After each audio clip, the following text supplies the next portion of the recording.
Di pedalaman Kalimantan yang berlatar hamparan hutan hujan tropika, suku Dayak seringkali dibingkai dalam legenda yang kaya dengan cerita mistik. Namun, di antara pelbagai kisah menarik itu, ada satu cerita yang paling menggugah rasa ingin tahu. Mereka dikatakan pernah mengamalkan kanibalisme postdramatis. Sejarah memang tidak pernah sunyi daripada kontroversi. Suku Dayak yang terkenal dengan seni ukiran dan budaya perang menjadi objek penyelidikan dan cerita turun-temurun yang seringkali disalah tafsir oleh dunia luar.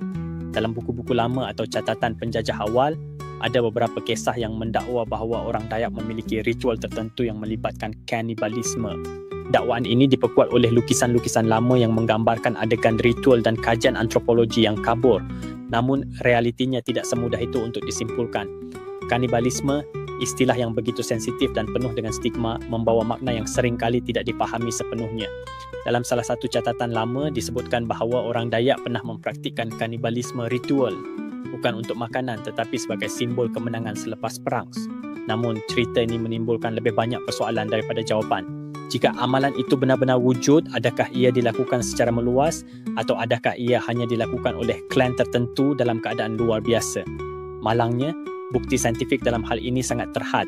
Banyak penyelidikan yang dilakukan pada zaman kolonial didasarkan pada andaian dan imajinasi penjajah, bukannya bukti konkret. Pos sebentar sebelum beralih kepada sisi mitos. Ada juga pendapat yang mengatakan bahawa kisah kanibalisme ini tidak lebih daripada mitos yang sengaja disebarkan. Ketika penjajah berusaha untuk menguasai wilayah, mereka menggambarkan penduduk asli sebagai liar dan berbahaya untuk mewujudkan ketakutan di kalangan masyarakat luar. Dengan cara ini, stereotip tentang orang Dayak sebagai kanibal mungkin sengaja dibesar-besarkan untuk menguatkan kuasa penjajah dengan menggambarkan mereka sebagai penyelamat daripada kebiadaban. Tetapi bagaimana pula dengan suara dari orang Dayak sendiri? Ramai yang menolak keras dakwaan ini. Mereka menegaskan bahawa suku Dayak adalah orang yang berpegang kuat kepada nilai-nilai spiritual, saling menjaga satu sama lain dan hidup harmonis dengan alam sekitar. Bagi mereka, kisah kanibalisme bukan sahaja tidak benar tetapi juga menghina tradisi mereka. Namun, beberapa ahli sejarah tempatan memberikan perspektif yang berbeza. Mereka mengakui bahawa mungkin ada amalan-amalan tertentu di masa silam yang boleh disalah tafsir sebagai kanibalisme, seperti penggunaan bahagian tubuh musuh dalam ritual peperangan atau penguburan.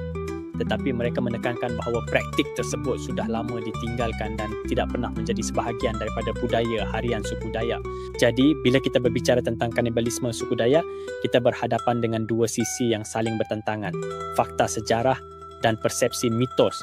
Kedua-duanya mempunyai asas yang kukuh tetapi juga diliputi kabut ketidakpastian. Namun begitu, persoalan terbesar masih kekal. Mengapa cerita ini terus bertahan hingga ke hari ini? Sebahagian dari jawapannya mungkin terletak pada keinginan manusia untuk membingkai sesuatu yang asing sebagai eksotik atau berbahaya. Dalam budaya pop, cerita kanibalisme sering digunakan sebagai plot sensasi yang menjual. Filem, buku, malah berita seringkali menggambarkan masyarakat pedalaman dengan cara yang membelokkan realiti mereka.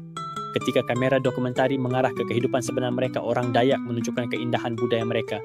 Tarian, seni ukir, adat istiadat dan pelbagai filsafat yang berusia berabad-abad.